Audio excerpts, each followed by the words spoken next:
Halo, Halo, kembali halo. lagi bersama kita di Years After Podcast Work. Ya, bersama dengan saya, Ojan, dan seperti biasa dengan teman saya. Kevin. Dan Halo, hari ini kita bahas apa nih, Jan? kita membahas seperti yang sudah kita kuasai adalah summer anime. Nah, Kita kembali ke basic ya, back to basic. ini mumpung udah masuk musim musim baru ya, Desember. Yoi, Dan musim juga panas ya. ya, Ya, jadi udah masuk ke musim summer anime 2022. Jadi kesempatan menarik di setiap tahun yang terjadi 4 kali. Ini musim anime-anime baru keluar, ada season-season anime baru keluar. Jadi hari ini kita mau ngebahas apa sih anime yang lo sama gue kita tonton atau paling nggak menarik perhatian ya. yes. Jadi kita nggak akan ngebahas semuanya karena jujur sih kalau cuma dari rilis ya, gue nggak ngomong kualitas, rilis tuh banyak banget yang yang lagi keluar di season ini. Jadi ini sih lebih apa yang menarik perhatian lo sama gue gitu ya. Yes. Nah, ini kita langsung aja ya. Hmm. Kita bahas pertama dari anime yang returning ya, Iya, yang jadi yang season-season baru. sudah ada season Ya, lanjutan ya. dan season ini lagi banyak banget sih yang returning anime-anime lama, bahkan yang udah berapa Iya. tahun nggak ada adaptasi keluar season baru nih. Yang sudah kita tunggu-tunggu. Yang udah keluar tuh tunggu-tunggu. Mungkin yang returning anime nomor satu lo dulu, Jan. Apa yang Ini yang kita sangat suka lah. Ini apa nih? Overlord. Si Ain sama udah kembali Iya. ya berarti. BTW ini sempat kemarin gue sempat lihat sekilas di novelnya, ini udah sampai di sekitar 59 kalau nggak salah. Iya, dan agak spoiler, nggak tahu sih spoiler apa enggak sih, karena di openingnya ya. Jadi overall rata-rata kalau lu nonton dari openingnya dia, lu tuh udah bisa tahu kira-kira dia bakal motongnya di mana, Sampai cerita mana. Nah, sampai cerita mana. Dan kalau ini sih gue lihat ini dia bakal motong sampai bener-bener volume terakhir yang dirilis. Jadi enjoy buat over. berarti sampai di yang terakhir dirilis tuh yang di 13 atau yang di Ya, 14? 13 sih seingat gue. Gue agak lupa juga. Tapi Karena yang 14 itu kan yang di Reddit itu. kalau yang 14 ini bakal semuanya Reddit sih kalau karena officialnya Oh iya iya Englishnya iya. belum ada sih. Ketahuan deh baca bajakan. Ntar kalau ada duit tapi baru kita. Iya, beli Yen Press. Nah, tapi jadi kalau bagi lo pada yang enjoy Overlord, enjoy season ini karena feeling gue kalau abis season ini keluar, bakal makan cukup waktu lama sampai season berikutnya keluar karena pasti bakal nunggu source materialnya lagi. Karena sampai sekarang juga untuk yang novelnya masih belum ada lanjutan lagi ya. Karena Iya, kemarin baru rilis di 2021 kemarin kalau nggak salah. iya. Kayak rata-rata Overlord berapa tahun terakhir sih? Gue lupa Marugame kalau nggak salah. Kok Marugame sih? Marugame restoran ya? Udah anjir. Gue lupa pengarangnya Maruyama atau Marugame, gue lupa. Kayak ya Maruyama itu kalau nggak salah ya itulah. pengarangnya pengarangnya Overlord. Kenapa gue jadi bahas udon? Pengarangnya Overlord dia rata-rata terakhir tuh kayak ngerilisnya yearly gitu sih. Jadi kayak setiap tahun satu novel. Tapi emang gue nyadar tiap light novel dia berapa kali tuh kayak lebih tebel dari biasanya gitu loh. Jadi kayak mungkin udah nggak bisa sebut light lagi sih, udah deket ke Iya. novel gitu sih. Jadi dulu sih dia suka rilis kayak setahun 2 atau 3 kali, dan sekarang tuh kayak setahun sekali aja sih. Tapi Nah, ya, pertanyaannya adalah masih ngambek nggak dia? nggak, gue nggak tahu. Ngambeknya sih, gue nggak tahu sih, kelihatannya ya mendingan. Jadi mungkin buat konteks kalau lu nggak tahu kayak berapa tahun lalu gue lupa di volume Overlord berapa.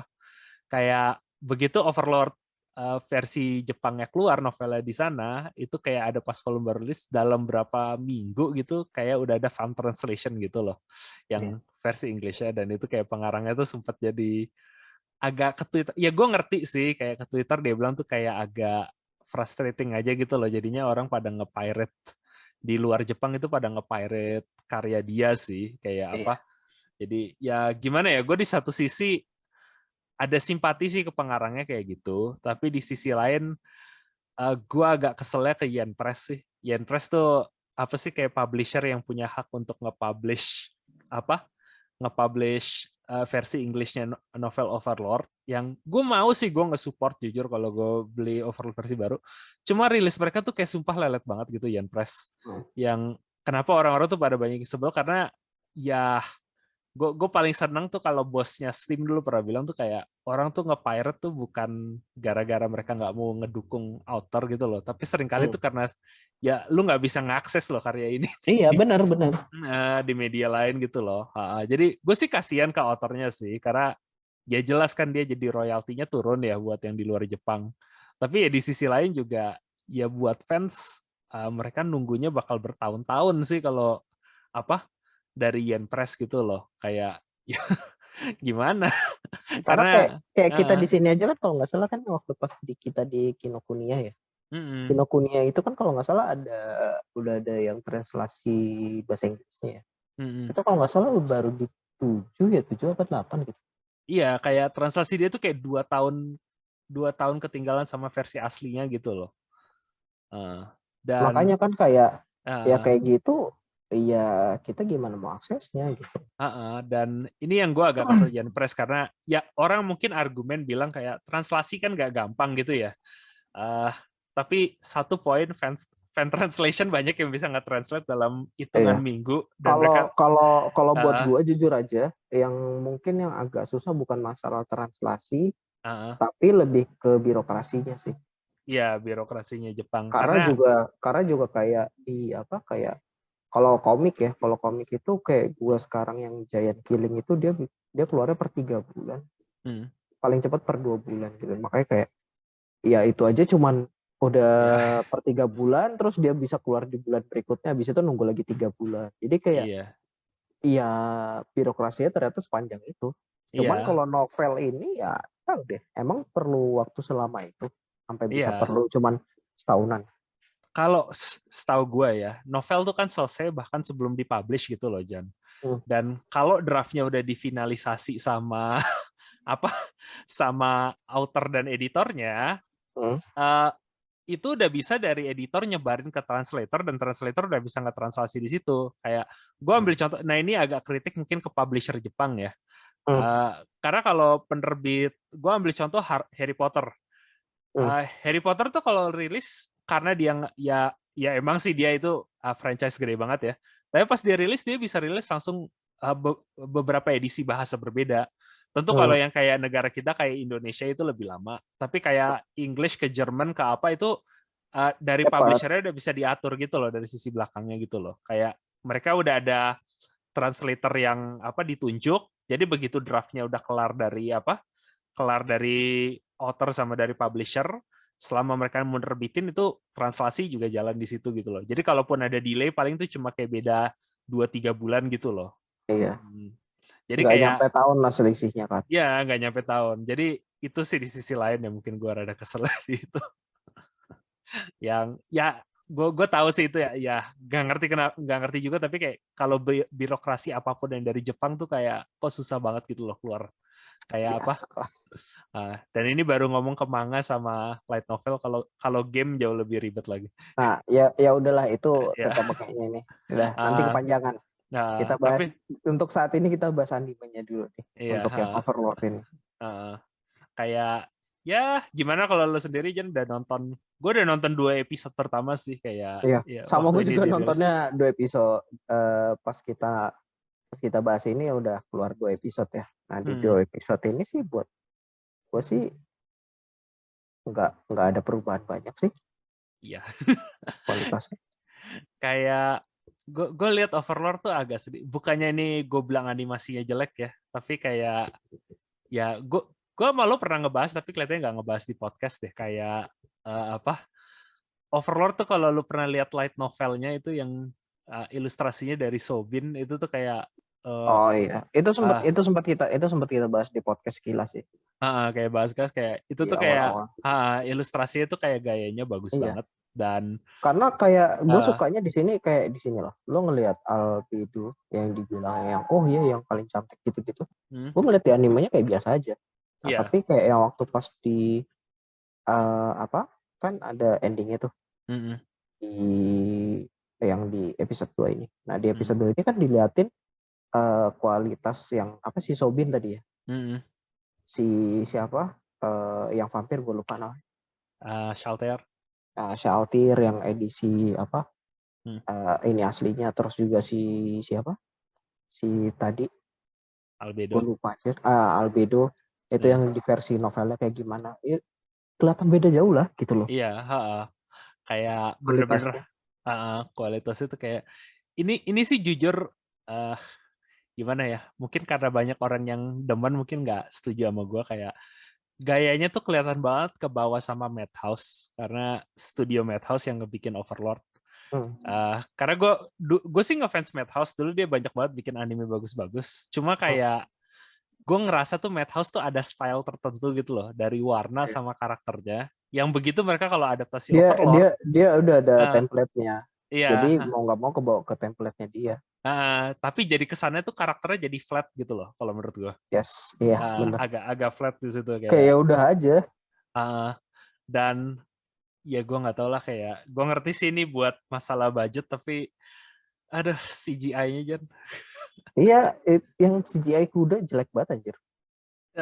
Tapi ya to be fair lebih mending daripada CGI Goblin yang di season sebelumnya. Rasa sih Ya gua. sih. Ada Cuman ya ini lu udah berapa season coy? Ini season iya, ketiga apa keempat ya berarti ya? udah keempat sih ini sekarang. Keempat, makanya maksudnya lu nggak ada perkembangan gimana dah? Kayak aduh sedihnya gue. Padahal tuh kayak creature di Overlord tuh banyak banget yang keren-keren. Iya. Apalagi kalau lu nonton season sebelumnya ya, ini kayak agak spoiler, itu kan ada yang Lasup, gue nggak nyebutnya, gue agak lupa, tapi yang Lasup Nigurat yang Ain Summon itu loh. Iya, Kayak, yang absurd banget itu kan. Itu tuh kalau asli itu kan ngambil dari apa? Kalau lu nggak tahu, Nigurat tuh dari apa? Dari novel Lovecraft, kalau lu tahu Jan, kayak Cthulhu sama yang lain gitu loh. Dan kalau di gambarnya ini, kalau di novel tuh kayak bener-bener tuh horor gitu loh. Iya, gambarnya tuh berakar-akar doang gitu. Dan begitu akar-akar, mulut ada di mana-mana, tapi kakinya 4. 1, 2, 3, 4, 6. Yang begitu dilihat di animasi pakai CGI gitu, gue jadi kayak aduh kok flat banget gitu loh, kayak nggak dapet feel-nya gitu. Makanya ya kayak gue juga udah nunggu bakal yang pembantaian yang di situ, cuman kayak pas nonton kayak aduh, ya lah gini doang anjir. Overlord tuh gue gimana ya, kalau dia punya animasi budgetnya kayak buat kayak Mushoku Tensei aja gitu lah, kayak itu gue bilang bisa salah satu jadi isekai yang ngetop sih. Cuma gara-gara apa? Gara-gara animasi ya gitu ya gue nggak bilang jelek sih, tapi karena STD jadinya ya lebih kayak apa, anime kelas-kelas. Jadi sebetulnya kalau misalnya kan kayak contohnya kayak waktu itu gue ini. Jadi ini Overlord itu levelnya tuh kalau buat gue tuh kayak si slime. Iya, sama. Levelnya kayak slime. Kenapa? Karena kayak waktu slime gue selalu bahas kayak kalau gue ngomong di sini kayak ngomong di luar. Gue tuh slime tuh cuma nunggu sampai waktu si slime-nya mau jadi Demon Lord, mau lihat pembantaian nih gitu kan. Karena di novelnya kan sadis banget. Nah, di sini kasusnya juga jadi sama. Jadi kayak ya gue masih nonton Overlord mau lihat ceritanya aja gitu loh, kayak oh ya gue udah baca novelnya, udah kebayang gitu kayak cuman mau lihat versi animasinya kayak gimana udah. Itu doang. Jadi kayak bukan nggak ada ekspektasi lebih, tapi jadi kayak oh ya udah gue mau lihat aja animasinya gimana sih gitu. Iya, makanya kayak gue bandingin sama kalau Mushoku Tensei itu, gue kembali gue animasinya bener-bener looking forward gitu loh, karena animasinya itu bisa ngebawa hidup bener-bener rasa gue ceritanya gitu loh, kayak apa. Sementara kalau Overlord tuh kadang gue lebih ngebaca apa sih versi sinopsisnya dari novelnya gitu loh, kadang-kadang kalau gue nonton animenya gitu loh, kayak makanya kayak ya udah sekilas doang. Ya. Ya anyway, itu untuk yang Overlord ya. Terus kemudian ngebahas Hataraku. Returning series yang lain ya, kayak nah ini yang kedua. Ini Hataraku juga tuh. Udah nggak dilanjut ya. Tunggu gue announce dulu Jan. Gue belum jemput tangannya. Gue udah gak sabar. Gue pengen tai-taiin gitu loh. Soalnya ini mungkin buat yang nggak tahu ya, lu sabar dulu kayak kagak tahu foreplay Jan. Foreplay dulu lah. Ya, jadi yang kedua nih yang mau dibahas ini seri yang mungkin nyebutnya reverse isekai sih ya kalau bisa disebut. Iya. Jadi Hataraku mau sama atau apa The Devil is a Part-Timer itu gue lupa ini season satunya kapan gitu ya. Kayak udah berapa tahun lalu ya. Udah ada lebih dari 5 tahun feeling gue sih. Jadi season 2-nya ini lama banget udah nggak kembali. Season satunya gue lumayan seneng. Kayak menurut gue unik lah konsepnya gitu loh. Kayak Iya. kebalikan, jadi gimana bukan kalau kita ke dunia sana, tapi gimana kalau Demon Lord dari dunia sana ke dunia apa modern gitu loh. Ceritanya jadi menurut gua lumayan unik lah paling nggak buat waktu itu kalau di dunia isekai gitu loh. Nah season 2 ini keluar dan gimana Jan kalau menurut lo? Ya udah Silahkan aja sih. opini. Kayak iya, gue kan kayak sempat baca gitu kan, baca lumayan jauh lah. Waktu pas gue nonton yang pertama tuh kayak masih oke aja gitu, tapi kayak di sini pas gue ngeliat kok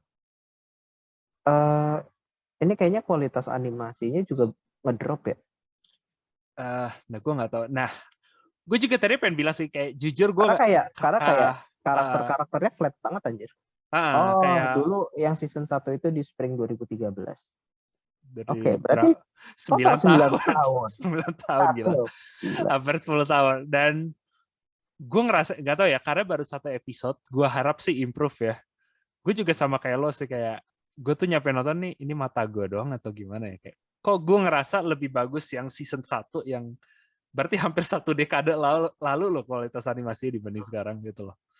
Kayak gue nggak ngerti sih, gue sama kayak lo sih, kayak rasa gue sih flat banget sih yang baru ini.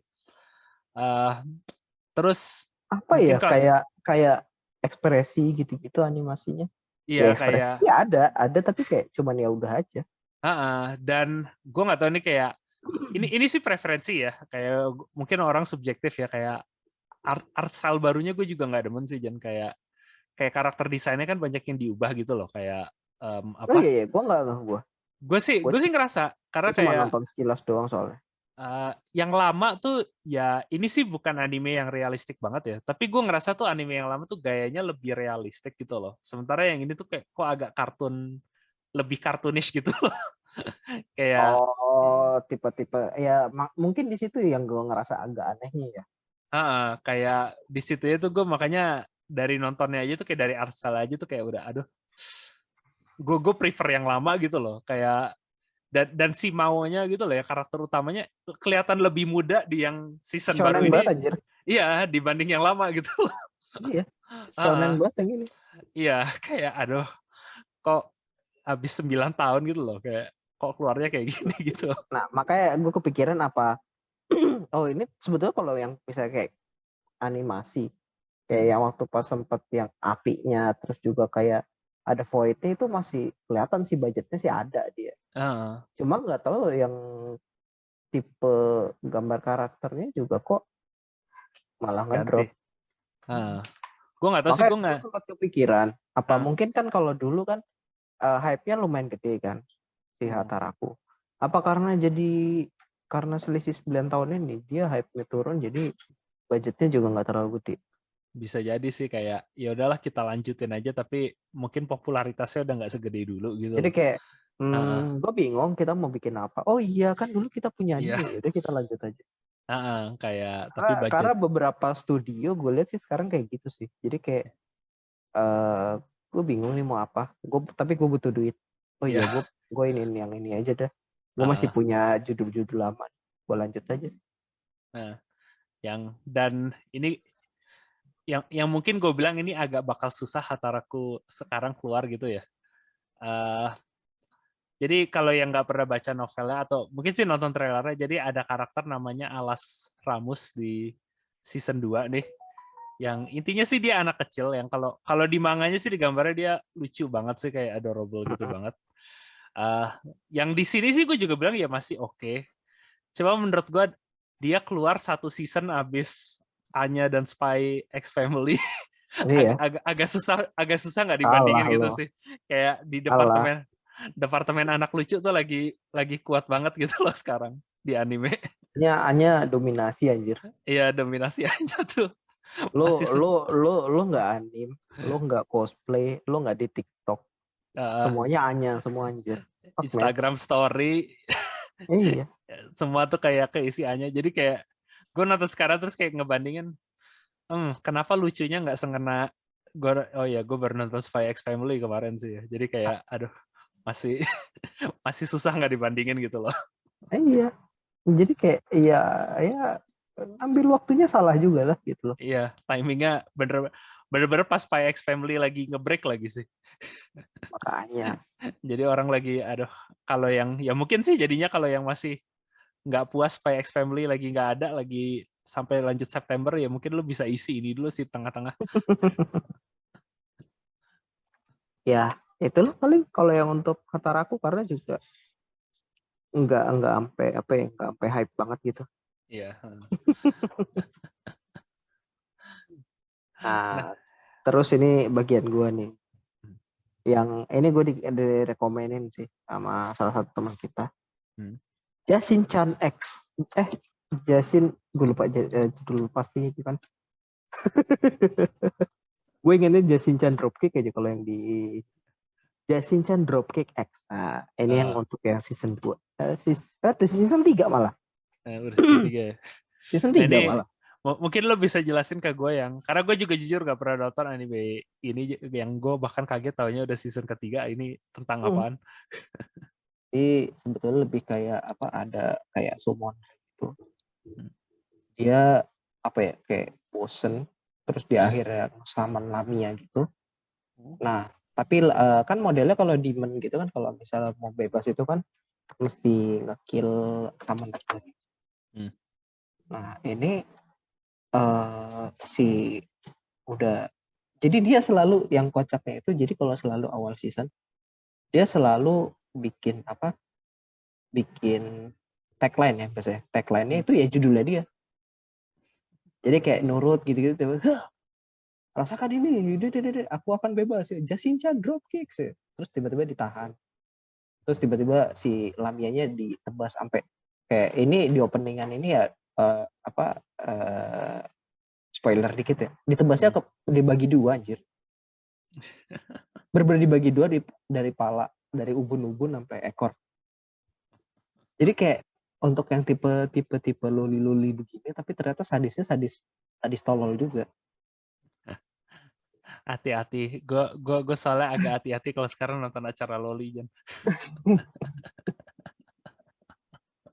Tapi maksud gue sih bukan yang loli yang imut-imut gimana, tapi ya ini bercandaan bego gitu. Bukan yang model-model Yuri atau gimana gitu lah. Malah yang populer sekarang Yuri sih. Makanya gue bilang ya bukan yang kayak Yuri kok. Jadi kayak ya masih aman lah. Borderline lah. Gitu. Ya, borderline.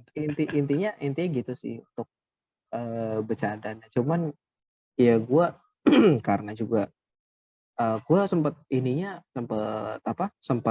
kenapa gue sempat nonton ini gara-gara sempat dia tuh collab sama Miku. Hatsune Miku. Nah, yang di Hatsune Miku-nya itu kan biasa kan yang pakai suara Miku yang udah buatan ya, Vocaloid, yang komputerisasi kan, Vocaloid kan. Nah, kemarin Miku-nya itu kerjasama sama source suaranya asli.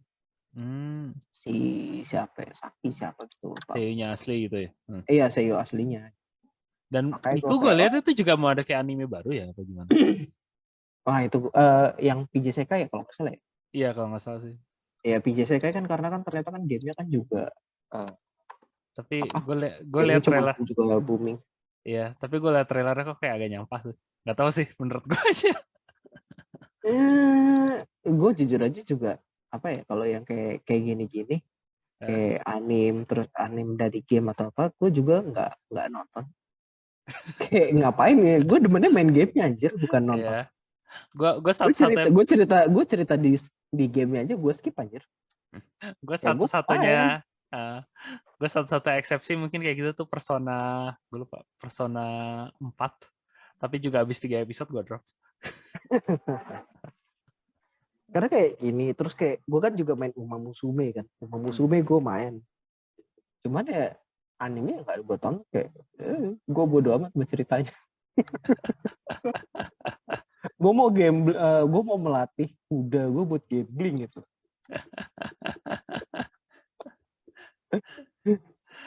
Itu sih. Lo hati-hati lo, gacha lagi mau diregulasi nih di Iya Eropa. anjir. Gue ngeliat beritanya. Gara-gara Diablo Immortal. Emang Diablo Immortal? Oh, gue belum download sih. Emang kenapa dia? Nanti aja lah. Nanti ini kita lagi bahas anime. Iya, kayak ya intinya versi TLDR-nya ada yang ngitung kalau lu mau nge-whaling di situ, mau apa? Ngedrop duit, lu tuh bisa habis kayak apa? Hampir berapa miliaran gitu loh. Ya biasalah. Jangan ada yang whaling gitu. Iya, ya jadinya apa? Ya banyak yang concern aja sih. Oke, itu kalau dari gue sih cuma apa si Jasin ya cuman kayak rekomen lah, karena juga nonton sekilas ya kayak tadi kan juga gue malas kan lihat kayak apa nih lu nggak jelas gini Pak. Pas gue lihat bercandanya ternyata lumayan tolol juga sih. Jadi kayak model kayak Asobase gitu kan. Cuman ya ini kayak ya oke aja. Jadi ini anime yang lu rekomen ya? Lumayan rekomen. Nah, kalau gue begitu, berikutnya gue mau ngebahas sesuatu yang ini anime yang pasti gue nggak suka. Anime gue enjoy, tapi gue juga nggak rekomen sih buat semua orang. Tapi gue berhasil bikin Ojan baca gara-gara gue sebutin terus. Yaitu karena apa? Gue pas juga kemarin lagi bosen, jadi akhirnya gue baca. Ya, jadi apa? Kanojo Okarishimasu atau Rent a Girlfriend. Jadi second seasonnya kembali. Ini gimana ya? Gue ini anime buat gue yang gue nggak bisa bilang ini anime atau manganya bagus, tapi entah kenapa gue tetap ngebaca, gue tetap baca dan gue tetap nonton itu. Lo kan yang masokis. Iya, jadi lu aja bisa ngikutin Domestic Kanojo sampai habis. Iya, dan bisa ngikutin yang gitu-gitu nggak jelas gitu sampai habis. Lo yang masokis aja udah. Karena Kanojo Okarishimasu gue nonton tuh juga dengan vibe yang sama gue nonton gue baca Domestic Kanojo sih. Jadi mungkin sebagai lo yang baru ngebaca, Jan, gimana impresi lo abis lo membaca manganya? Gue jujur aja baca Kanojo no brain ya. Tapi kayak iya sih, siapa tuh namanya? Jadi kan kalau misalnya ngelihat dari tadi gue sih pas kita lagi briefing ya, kan ngelihat cover animenya kan. Cover animenya itu kan pas tuh kan empat cewek ya, 4 cewek kebagi 2 kan, kiri kanan. Gue yang kiri tuh si yang pokoknya yang poster girlnya ini gue masih ya udah oke lah gitu. Yang pendiam kayak oh iya lucu banget gitu. Tapi giliran yang kanan gue nggak suka semua. Siapa yang kayak Subaru ini yang rambut pendek? Yang Ruka. Ya Ruka. Sama yang pirang Mami. Maminya psycho aja. Ojan bahaya politik kiri sekarang. Tapi emang yang kiri tuh yang paling normal sih. Terus pendiam, yang pendiam ya udah gitu aja kan nggak ada. Tapi ya tetangga gitu ya, dia dengan sistem berbayar ya udah kayak nggak ada masalah. Jadi apa Kanojo Okarishimasu tuh ini anime dan manga yang menurut gue revolusioner karena dia bisa bikin konsep gue bilang anti waifu gitu loh. Jadi kalau anime lu kan ada waifu kan ya, yang cewek lu musim. Kanojo Okarishimasu tuh yang gue bilang ada anti waifu yang bener-bener cewek lu pengen sebel gitu loh.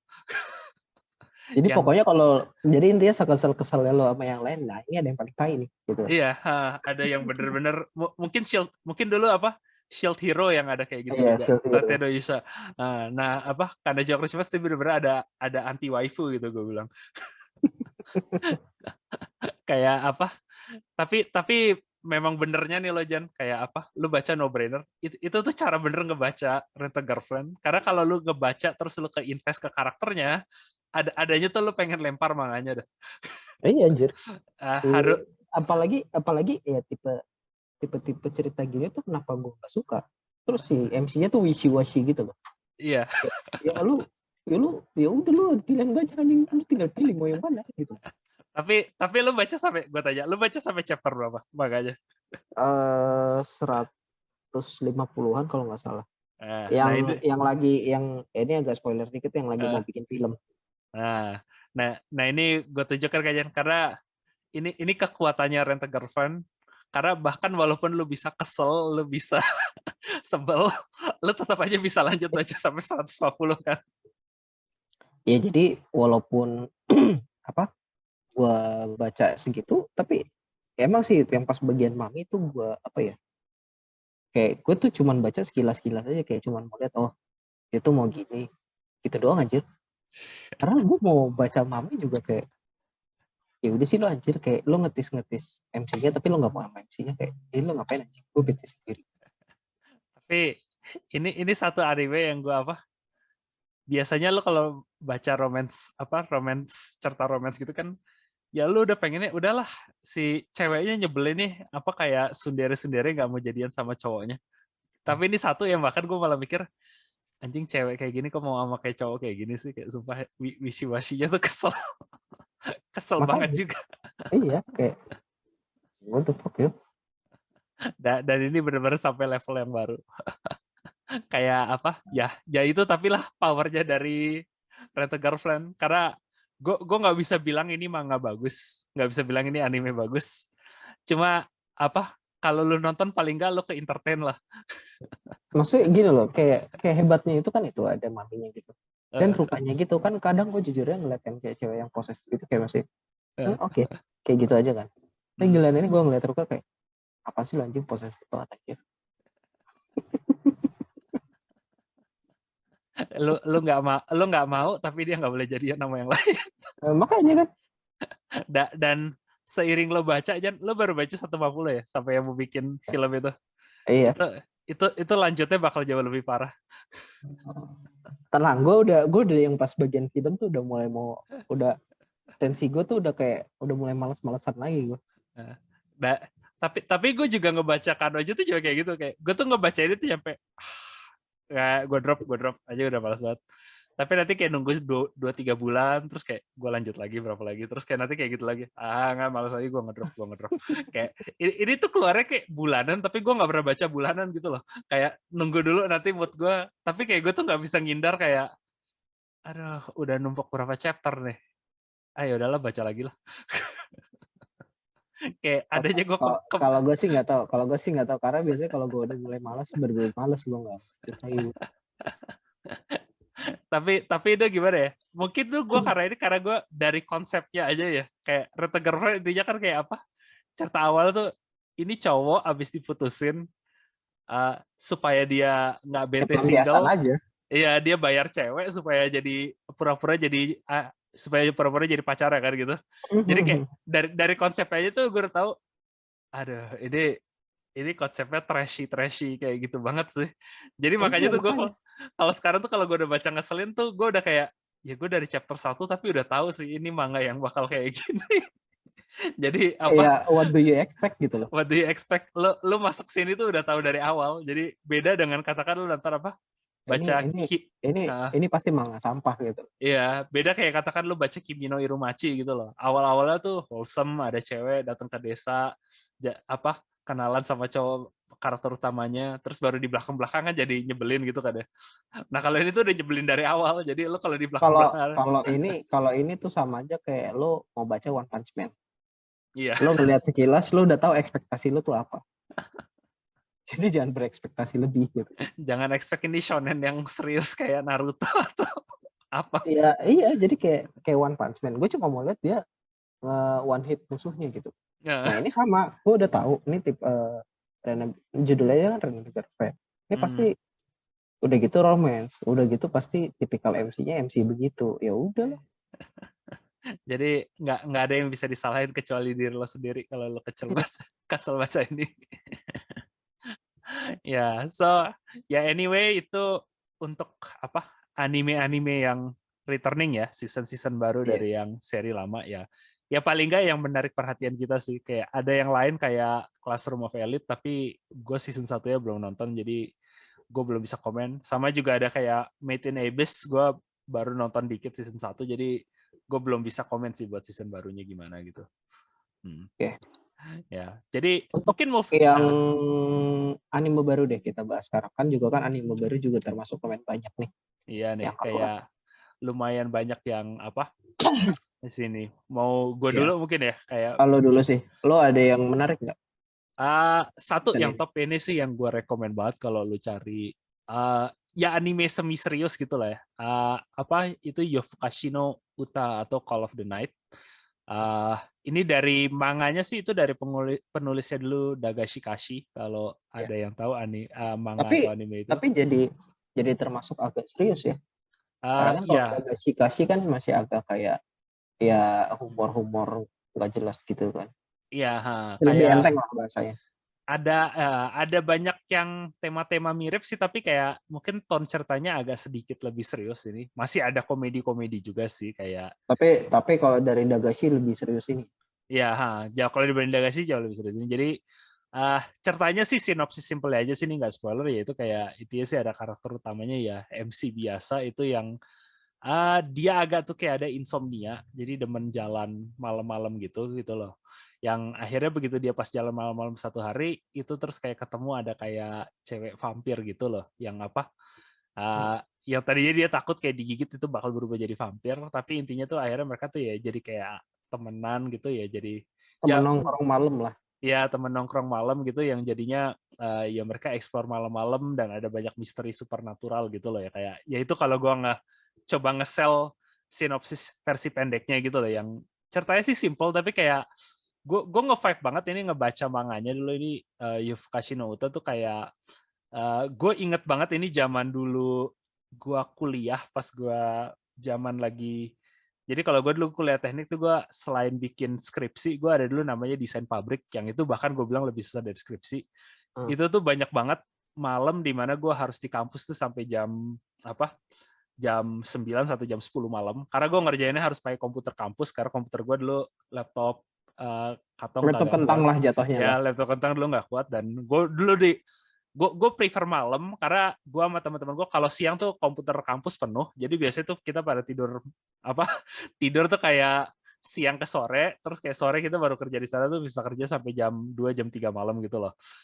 Gue inget banget ini vibe dulu kayak gitu, karena bener-bener tuh ya gimana ya, kayak kerasa dunia tuh cuma punya lo sendiri lah begitu lo jalan malam gitu.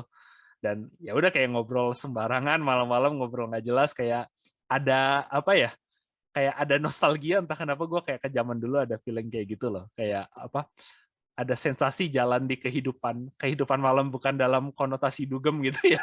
Iya. Hidup malam-malamnya itu. Hidup malam-malam begitu kayak ya cuma lo sama dikit beberapa orang, grup teman-teman gitu, kayak ya yang aktivitasnya beda gitu lah kalau dibanding orang-orang yang lain gitu. Yang kadang malam ya lo cuma jalan sendiri, kayak kalau misalnya kita lagi mau nge-break jam 11 malam, pergi ke ada kayak tempat duduk di luar gitu yang tapi isinya cuma kita 2 orang gitu, tenang-tenang. Nah itu vibe-nya tuh Yofukashi no Uta tuh kayak gitu banget, gue membaca gitu sih. Kayak jadi entah kenapa gue ada jadi nostalgia saat kayak gitu sih, kayak ini sih animenya makanya kayak lu nonton sih karena konsep vampir ada sih sedikit battle, tapi kalau ada yang nonton trailernya, ini bukan anime yang kuat battle banget sih. Ada battle dikit-dikit, tapi lebih dari sisi slice of life-nya gitu sih yang agak menariknya begitu sih, unik. Jadi kalau ada yang nyari, gue rekomen banget sih ini Yofukashi no Uta, dan kayak gue ngeliat dari studionya Linden Films dan sama dari Aniplex, kualitas animasinya juga lumayan bagus dari gue baru nonton episode 1 sih. Jadi ada keluhan nggak untuk animasinya? Buat saat ini sih belum, karena ya adegan nanti sih bakal adegan battle, gue itu yang mungkin bakal jadi penentunya. Itu masih agak jauh sih. Iya, masih agak jauh. Jadi kalau buat slice of life sih menurut gue sih cukup banget sih kalau ini. Cuma nanti kalau masuk ke adegan battle-nya itu yang baru mesti dilihat lah ya di situ. Tapi sih karena Aniplex sih gue masih agak optimis gitu ya, karena ya mereka ya udah banyak ke produce battle anime kayak seri Fate, yang kalau yang Fate Grand Order yang anime movie itu juga banyak di bawah Aniplex, yang walaupun studionya beda-beda itu biasanya sih kualitasnya masih lumayan gitu lah. Jadi gue masih agak optimis lah di situ. Tapi ini gue rekomen banget kalau lo kayak gini. Oke. Itu untuk yang si siapa? Si Yofuka. Yofukashi ya. Ribet banget. Yofukashi no Uta. Emang susah sih. Nah, ini kalau ini gue ya. Kalau gue sih untuk yang di season ini yang gue rekomenin sih satu sih sebetulnya. Dia bukan rekomenin sih, lebih tepatnya yang gue tonton kemarin. Karena gue sempat baca sempat baca manga. Itu Kinsho no Farewell. Farewell apa ya judulnya? Farewell in Gold. Kinsho Farewell in Gold. Nah itu ini sinopsis singkatnya itu, jadi si MC-nya itu sempat jadi kayak di sekolah gitu kan ya, Magic Academy lah standar. Nah dia itu kayak lagi ada summoning magic class gitu, dan dia hampir kalau misalnya dia nih gagal, dia bakal ngulang tahun. Nah pas dia lagi kayak posisi kayak gitu, dia nemu Grimoire yang gue lupa dari mana. Nah di situ ada magic circle-nya buat summoning kan, dicoba nongol nih gitu kan, set. Nah nongol itu nggak taunya dia itu nggak taunya itu yang kayak apa ya, legendary devil gitulah, yang paling ditakutin dari zaman dulu, karena yang dia yang bisa bikin mara bahaya. Nah ya udah, nah dari situ ya hampir sama kayak slice of life lah, dikit-dikit tapi ada battle juga. Nah tapi untuk yang gua ngeliat, yang gua kan nonton apa yang baru sampai episode, gue malah baru download yang episode 2 kalau nggak salah. Nah di episode 2 ini sih nggak ada battle-nya ya. Itu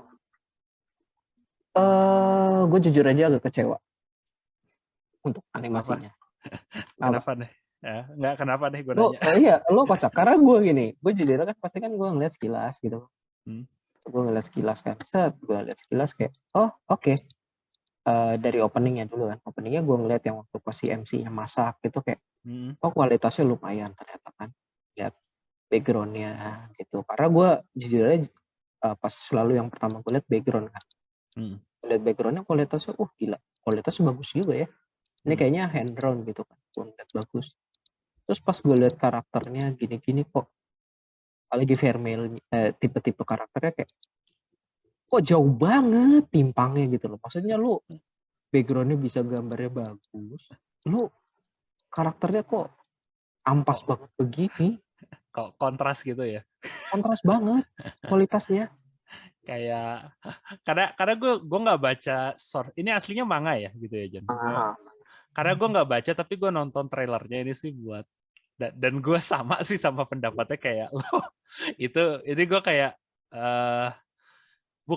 paling kayak gue bilang ya, kayak karakternya sih, desainnya karakternya nggak jelek, backgroundnya nggak jelek, tapi kok kayak nggak mix gitu loh.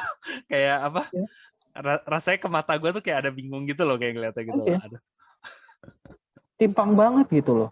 Iya, gue nggak tahu sih, ini feeling gue sih bukan budget rendah ya. Gue nggak tahu kayak apa, mungkin mereka ngecoba art style baru gitu loh. Kayak gue nggak tahu, mungkin ngecoba art style baru, tapi iya, art style baru sih art style banget, tapi nggak gini juga lah Mali. Tapi nggak nge-mix gitu aja sih. karena gue nggak tahu, kayak gue pernah baca kayak, ya lu tahu anime Berserk yang paling baru ya, yang 2018 yang ya tau lah ya, CGI-nya banyak dijelekin gitu ya. Itu tadi gue mikir tuh kayak, itu gara-gara nggak ada budget gitu ya.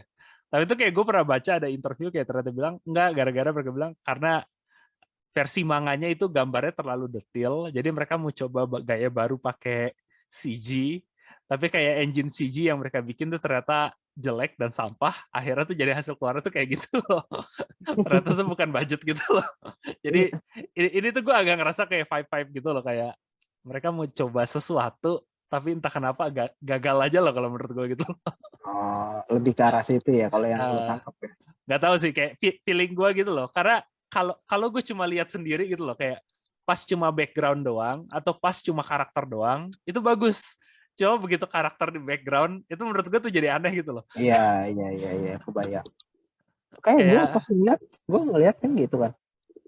Gue oke lah untuk nanti yang pas versi definnya si Typhoon Mail itu emang agak aneh lah gitu kan. Cuman pas ya gua ngeliatin, ya anjir yang ini aja kayak begini, gimana yang versi Deviant anjir kualitasnya. Makanya. Gembel banget.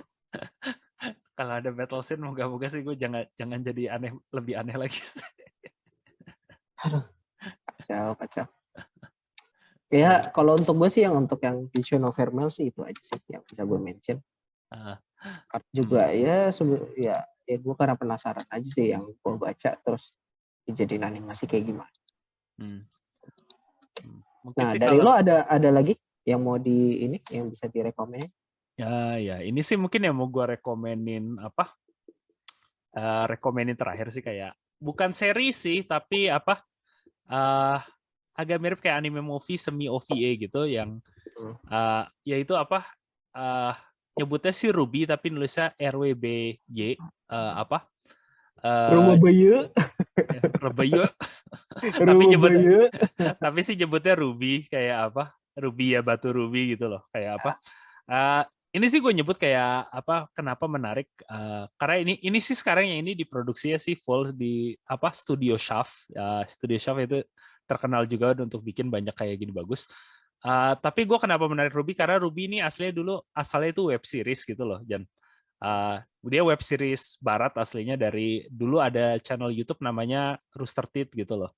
Kayak sekarang juga masih ada sih tapi nggak terlalu ngetop gitu loh. Jadi mereka dulu yang ngebikin seri Ruby dan itu kayak dulu populer banget itu online gitu loh, seri Ruby gitu loh. Iya. Tapi memang kayak rame lah waktu itu. Tapi emang animasinya tuh kayak terbatas gitu loh. Ya karena ya tapi sih menurut gue sih bukan studio profesional tapi sekelompok orang yang di YouTube doang itu impresif banget sih dulu web seriesnya. Dan Ruby ini kayak baru-baru ini gara-gara mereka kayak Rooster Teeth itu dibeli sama Warner Bros kalau nggak salah. Habis itu mereka diputusin tuh kayak kita adaptasi aja jadi anime gitu loh. Kayak karena sekarang ya anime juga mulai gede di barat dan ini full diproduksi sih di Studio Shaft di Jepang. Jadi kayak full produksi sih Jepang dan kayak gue ngeliat sih animasinya jauh meningkat banget.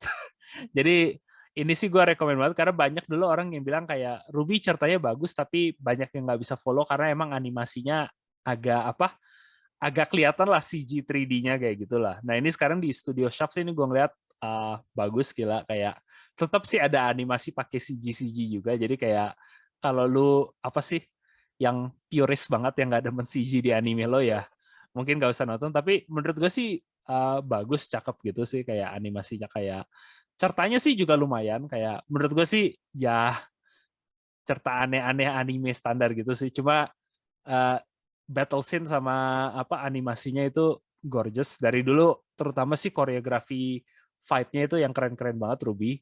Jadi kayak kalaupun lu nggak follow ceritanya lu nonton koreografi battle-nya aja tuh keren. Dan sekarang di Studio Shaft sih kayak gue nonton tuh kemarin itu bagus banget sih kayak gue lihat sih. Jadi sedikit mention aja sih buat gue sih kayak kalau lu ada yang tertarik sesuatu yang agak beda gitu loh. Karena ceritanya agak sedikit barat-barat gitu ya, coba aja Ruby gitu loh. Karena menarik gitu.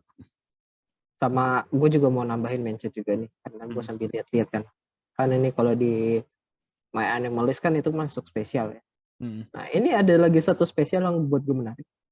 Selain ada prolognya Mobile Suit Gundam The Witch from Mercury ya. Oh ya itu juga. Midori no Makibao Owaranai Chosen. Oh iya.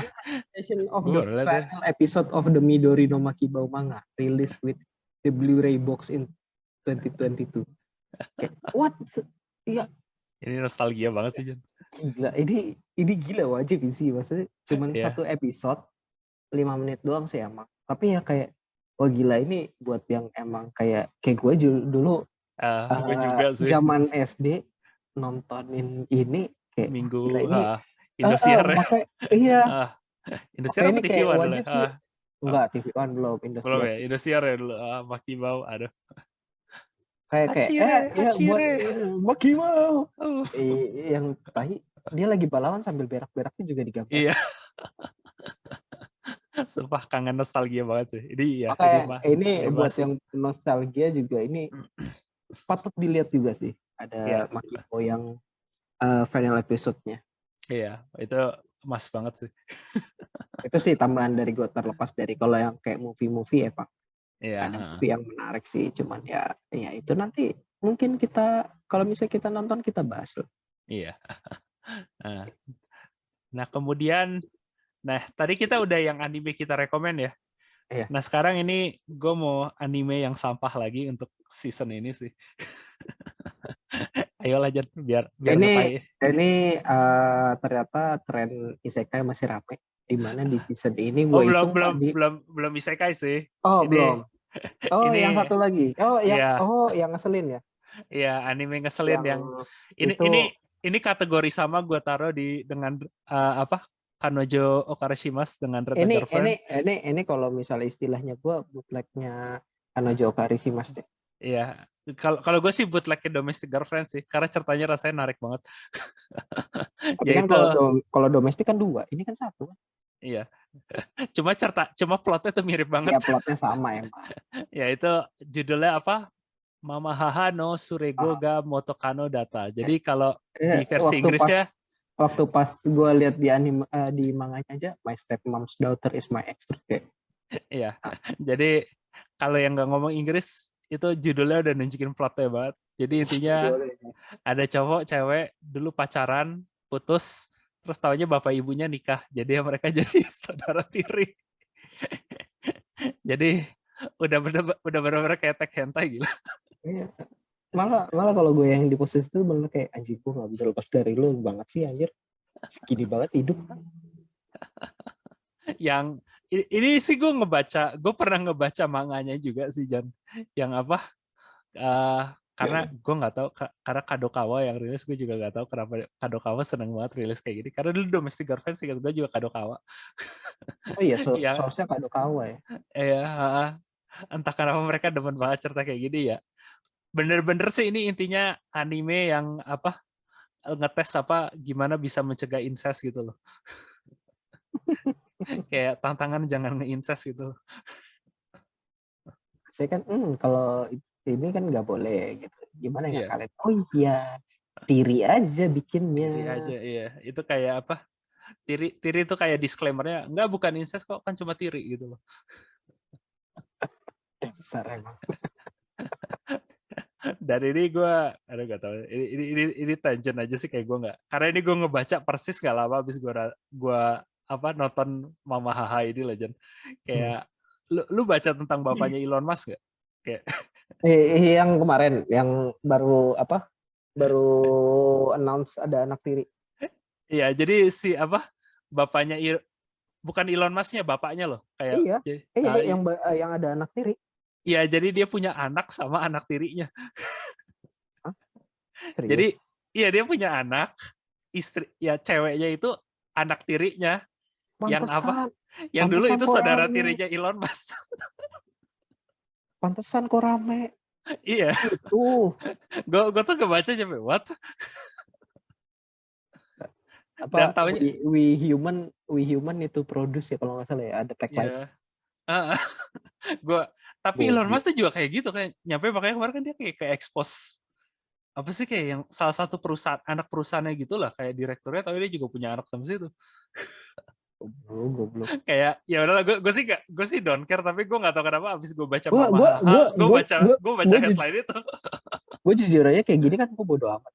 Makanya sempat gue ngelihat ada yang bilang bapak sama anak sama aja. Oh jadi gara-gara itu. Iya.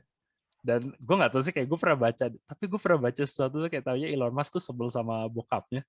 Ya mungkin gara-gara ini sih, kayak karena ini gue baca tuh kayak, jadi ini bukan saudara tiri, kayak bukan apa sih, jadi bukan bapaknya udah tua terus nikah sama perempuan jadi anak tirinya pas udah dewasa. Nggak, ini anak tirinya dia adopsi udah pas dari 4 tahun. Kayak jadi si anak tirinya ini ya, ceweknya yang sekarang punya anak sama bapaknya, dulu tuh besarnya bareng Elon Musk. Kayak oh my god, what? Kayak kadang kenapa tag hentai sekarang masuk ke dunia asli gitu loh. Sakit anjir. Iya, ada lah. Ya, halo.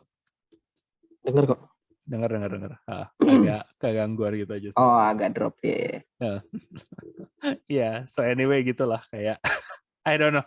Dan entah kenapa abis gue baca Mama Haha ini kayak gue baca headline itu kayak what? Jadi kayak familiar gitu. Iya, kayak entah kenapa dan headline-nya tuh lebih gila daripada manga. Ini gue baca manga ini kayak aduh ini nggak realistik banget sih ceritanya gitu loh. Kayak masa sih saudara tiri gitu janjian terus kayak gue baca itu kayak oh my god. Kenapa yang soalnya ceritanya lebih absurd gitu loh. Makanya. Udah, Mama Haha gitu aja lah. Intinya kita jangan cuma ini buat lolay lah. Ya, ini topik yang terlalu kars yang jangan terlalu dalam juga. Adanya kita di blacklist YouTube. Nah, ini balik yang tadi sempat gue kira udah mau masuk. Kita masuk Isekai Corner. Yes, karena ternyata tren Isekai masih belum melemah. Iya, jadi enggak sih, udah melemah, tapi ternyata masih ya untuk season ini masih lumayan banyak ada sekitar. Yakin melemah? Rasa gue makin menguat, Jan. I don't know. Kayak rasa gue makin bukan menguat dari kualitas ya, Jan, menguat dari kuantitas gitu loh.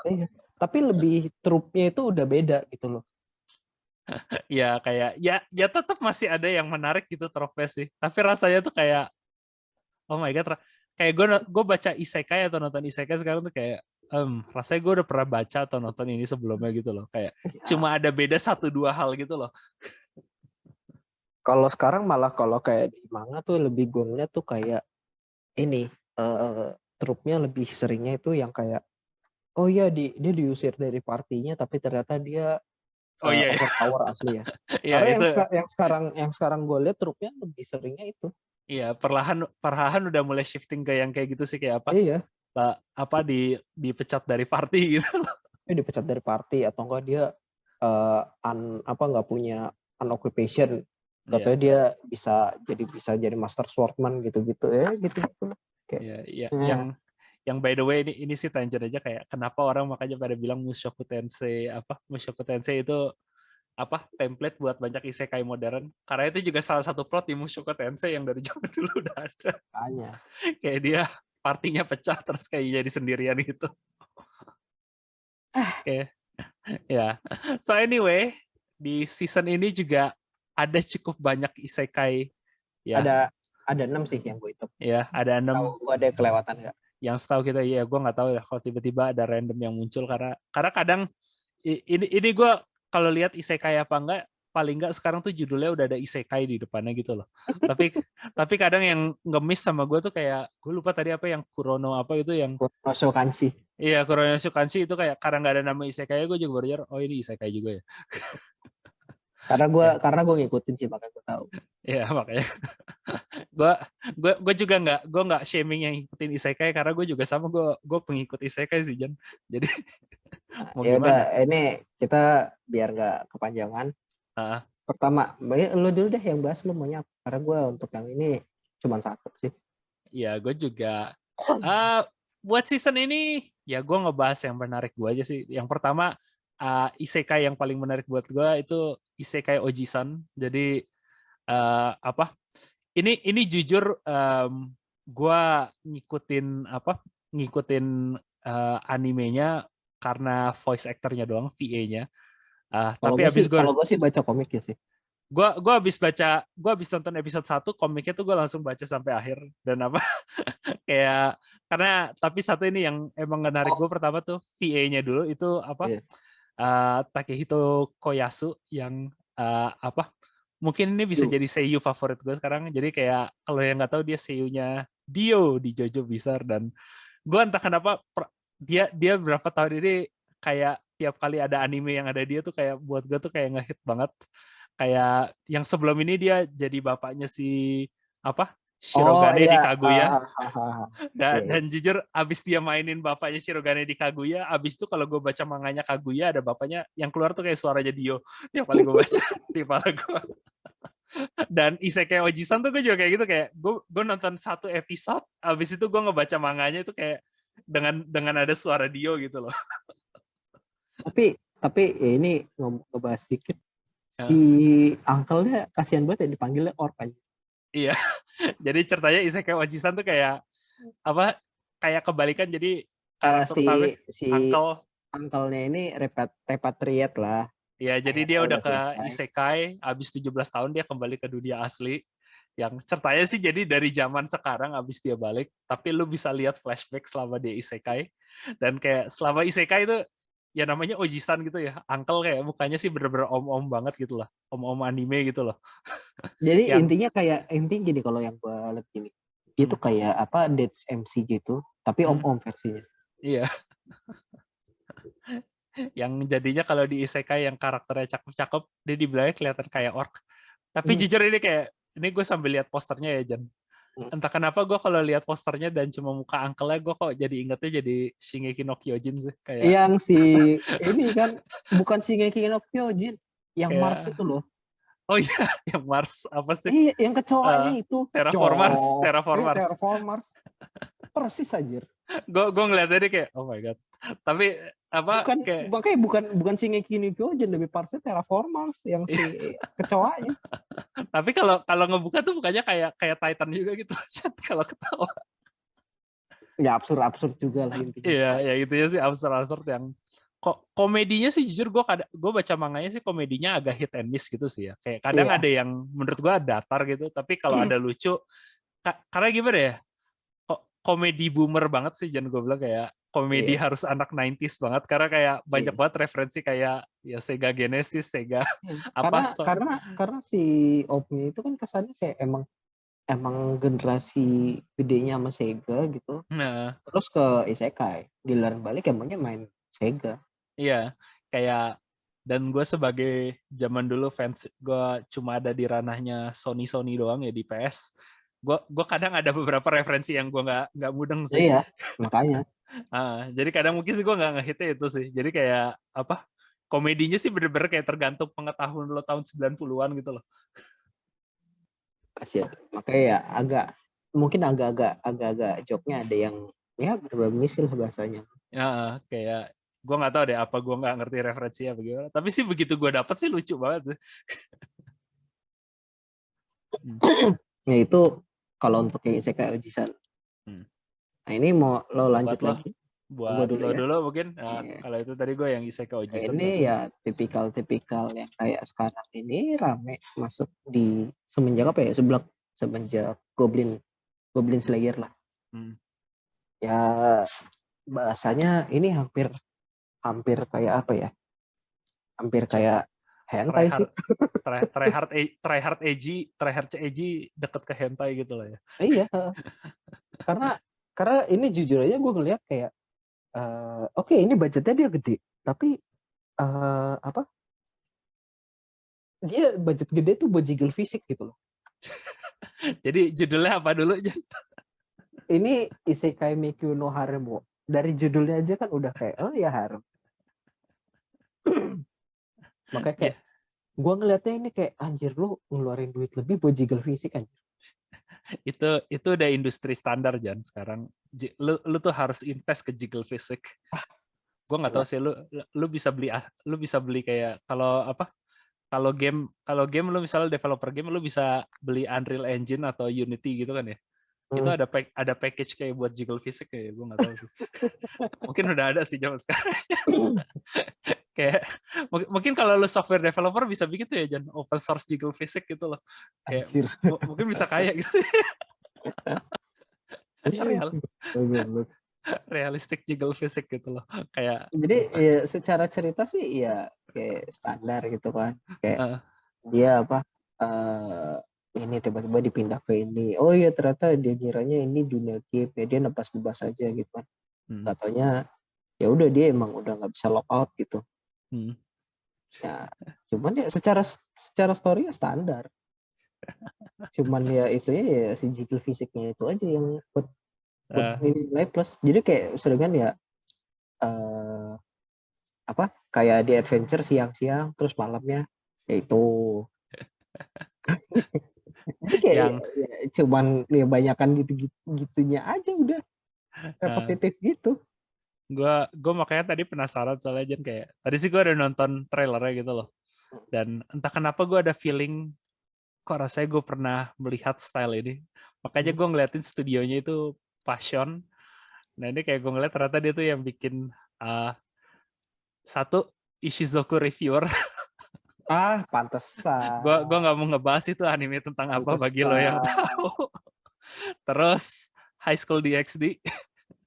Oh, iya. DxD Suzuki Reviewer, Rail Wars ya, Rail. Oh, tapi dia Real Higurashi Wars juga ya. ya. Ya, Higurashi juga ya. Kayak itu. Dan tak kenapa juga Rokano Yusha yang ini agak anime yang kurang diketahui sih, tapi itu anime masih serius sih. Itu Makanya masih serius. gue agak bingung kenapa malah yang tapi kayaknya emang makanya gue ngeliat ini dia dari yang tren beberapa belakang ini ya DxD Sojoku Reviewer. Kalau nggak salah Kyochu Reto ini juga hampir mirip lah, tapi dia emang kurang bagus ceritanya. Itu juga hampir mirip. Dia bikin Mireko-chan juga ya? Mireko-chan season lalu deh kalau nggak salah. Kayak kalau gue lihat sih kayak ya beberapa ini terakhir ya yang ramenya itu. Ini makanya gue tadi kayak langsung kenapa gue rasanya pernah lihat style ini, kayak gue lihat trailernya terus kayak gue klik langsung oke. Sekarang gue ngerti siapa yang bikin. Pantesan. Pelakunya sama. Jadi nggak kaget lah. Udah expert lah istilahnya Jan di situ. Ya mungkin mereka bisa pakai udah banyak pengalaman di XD lah buat bikin jiggle physics. Ya kalau buat gue sih ya itu paling yang mau gue bahas. Mungkin sih kalau gue terakhir satu yang gue bahas untuk isekai yang ini sih anime lebih B+ banget sih buat gue sih, tapi kayak ya lumayan lah buat kalau pengen sesuatu yang agak menarik itu isekai Yakyoku jadi Another World Pharmacy gitu loh. Jadi tentang apotek di isekai yang by the way ini bukan anime pertama tentang farmasi di dunia lain. Serasa gue ada satu lagi yang ada ada medicine shop apa gitu loh. Gue ingetnya yang ini yang binatang. Iya, ada yang yang vet juga yang dokter binatang. Jadi bukan anime pertama yang tentang isekai dunia medis. Jadi konsepnya sih nggak terlalu original banget sih. Cuma gue suka ini karena lu tahu anime Dr. Stone nggak ya? Kayak manga Dr. Stone. Iya, kayak Dr. Stone tuh gue seneng gara-gara dia tuh kan ceritanya tuh kayak apa sih apokalips, terus lu kayak ngebikin ulang itu Dr. Stone itu Civilization dibikin anime. Iya, Civilization dan kayak Parallel World tuh kayak isekai Yakyoku tuh gue agak kayak gitu juga. Jadi karena lebih dari sisi kayak gimana lu kalau ke dunia zaman dulu sebelum ada penicillin, sebelum ada antibiotik, ada antiviral, ada yang lain-lain, kayak ada dokter beneran yang datang, gimana dia komen buat itu loh. Kayak jadi gue menariknya di situ sih karena emang dia tuh ngedalemin dari sisi obat-obatannya gitu loh. Kayak dia ngejelasin tentang infeksi bakteri itu gimana dia ngebikin mikroskop, dia ngebikin dia ngebikin antibiotik, terus kalau kenapa kayak misalnya kenapa kalau makeup tuh jangan pakai merkuri yang by the way ini masih ada sampai sekarang. Oh iya. Kenapa kayak itu standar lo nggak boleh pakai karena merkuri itu dari Yakyoku bukan sih? Iya, itu dari Yakyoku. Kayak dia jadi sih kayak kalau plotnya sih gue STD banget, tapi gue seneng dari sisi itu. Dan kalau gue pernah baca itu kalau di manganya sekarang tuh ada nyampe episode di mana dia ngebahas tentang pandemi yang by the way bukan dia tulis pas 2002 sebelum 2020. Ya, pandeminya yang pandemi yang tikus tuh gue lupa. Iya, jadi dia ngambil inspirasi dari pandemi Eropa dulu yang Black Death gitu loh. Jadi dia inspirasi dari situ. Tapi entah kenapa begitu diadaptasi jadi manga di tahun 2019 jadi kayak relevan banget gitu loh topiknya. Orang harus disanitasi terus juga kenapa harus karantina? Kenapa kayak manajemen kayak ya banyak banget sih kayak kesusahan ngatur orang supaya kagak lari-lari kemana-mana gitu loh. Iya. Jadi kayak gue sih lebih dari sisi itunya kayak ya menarik sih kayak gue nonton Dr. Stone itu kan juga banyak yang kayak gitu science dasar. Jadi kayak di antara anime yang tentang farmasi atau apa lain kayak Yakyoku tuh kayak yang masih ngebahas itunya tuh cukup menarik gitu loh dari sisi itunya. Masih lebih realis ya pembahasannya. Iya, aslinya tuh dulu ada manga juga gue lupa kalau nggak salah judulnya Jin gitu loh. Yang gue lebih seneng gitu itu ceritanya bener-bener kayak dokter dari Jepang modern ke apa? Bukan ke isekai, tapi ke isekai ke masa lalu deh. Jadi kayak ke Jepang pada zaman apa sih? Gue lupa sih, kayak reformasi Meijin atau apa gitu, atau zaman Edo ya, gue lupa. Dan ya udah dia kayak ngurus apa, ngurus pasien di zaman dulu gitu loh, bener-bener gitu loh. Nah itu lebih realistik lagi dari itu loh. Kayak, dan gue ngerasa tuh isekai Yakioku tuh kayak versi apa? Versi light-nya dari itulah, kayak apa? Biar lebih menarik di isekain sih. Tapi kayak topik yang dibahas sama gitu loh, kayak gimana kalau ada infeksi, gimana kalau harus operasi, kayak kalau zaman, dan dia tuh kayak ngambil kayak kenapa kalau luka tuh, kalau zaman dulu kan misalnya lu luka belum bisa dijahit, lu bakar gitu loh, kayak kayak kalau dia bilang kenapa nggak perlu bakar, bagusan lu jahit. Nah itu tuh kayak di apa, isekai Yakioku gitu loh. Dijelasin lah intinya kan. Ya dijelasin di situ ya, kayak ya lumayan menarik lah kalau apa, yang mau belajar tentang kesehatan dikit. Kayak kalau plotnya sih STD banget sih, cuma gue tapi emang ya nah, kayak gue sekarang kenapa salah satunya kenapa bukan gue drop tapi belum gue lanjut karena kayak gitu, bukan karena kayak sekarang gue nyarinya yang no brain gitu kan. Nah yang kayak gitu kan nggak bisa no brain.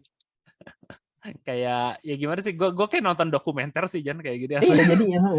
kayak gue sih karena seneng nonton dokumenter, kayak Dr. Stone, kenapa gue juga demen gitu loh, kayak Dr. Stone tuh gue malah paling gak demen tuh kalau ada adegan battle atau adegan apa gitu loh, kayak battle-nya tuh malah standar banget, tapi gue seneng tuh begitu, oh dia lagi bikin apa sih, lampu bohlam, gimana ngasilin listrik. Itu gue lebih menarik daripada adegan battle di Dr. Stone gitu loh. Dan kayak Yakioku tuh juga sama kayak gitu, kayak lebih menarik kayak begitu dia ngejelasin kayak apa, bikin suplemen vitamin, kayak kenapa sih dulu kalau apa, pelaut tuh suka ada namanya scurvy gitu loh, yang kayak kekurangan vitamin begitu dia lagi di laut gitu loh. Kayak banyak yang dulu mikir itu kan penyakit gitu loh, tapi ternyata tuh kayak oh enggak, itu tuh diet, gara-gara pas lu di laut zaman dulu tuh pada nggak bawa buah-buah sama sayur, jadi ya makannya tuh cuma apa sih, daging kering kan ya, dan lu kalau kekurangan vitamin tuh lu bisa ada kayak gitu gejalanya gitu loh. Iya. Kayak ya menarik aja lah buat apa, buat kayak kalau pengen tahu-tahu yang gitu-gitu. Anime belajar lah. Anime belajar ya. Ya tapi intinya gitu, jadi bukan apa ya, bukannya kadang kan kayak gue kan sering nyarinya yang judulnya buat baca no brain gitu, cuma buat ngabisin waktu. Kayak apa? Ya menarik lah kayak gitu. So anyway, kelihatannya udah masuk ke ranah sejam sini ya, si Jan. Jadi apa? Sudah mau mendekati ke akhir podcast. Terima kasih yang sudah apa, mendengar sampai akhir. Jadi ya itu sih mungkin anime yang menarik di kita, tapi kalau buat lo ada yang menarik yang nggak include di sini ya mungkin bisa dibahas di kolom komen gitu. Nanti kita diskusi lah.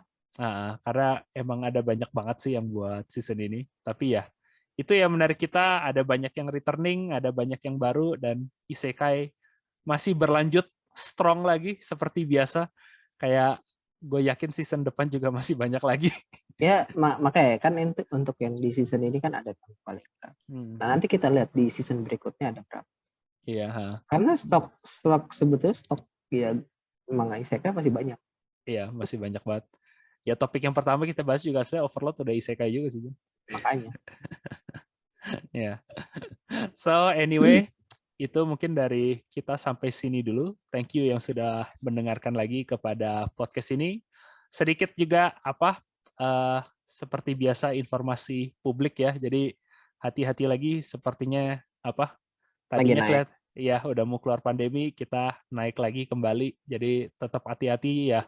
Walaupun kemarin udah keluar-keluar udah biasa, gue juga udah mulai kayak gitu. Ternyata ya sudah ada lah di circle gue yang udah mulai kena lagi, jadi gue udah kembali hati-hati lagi, tetap lagi kalau bisa. Kalau lo bisa pakai masker dan segala macam, tetap pakai dulu secara aman-aman, kurangin kontak yang nggak perlu, dan juga kalau lo belum divaksin, yang gue nggak tahu kenapa kalau sampai sekarang belum divaksin, kecuali mungkin lo ada alasan medis, sebisa mungkin vaksin, karena itu bakal ngebantu banget gitu. Kalaupun lo masih kena, paling nggak lo bisa ningkatin imun lo lah kalau lo udah kena divaksin. Jadi tetap hati-hati, semoga semuanya aman, dan juga see you next time ya guys. Bye-bye. Bye-bye.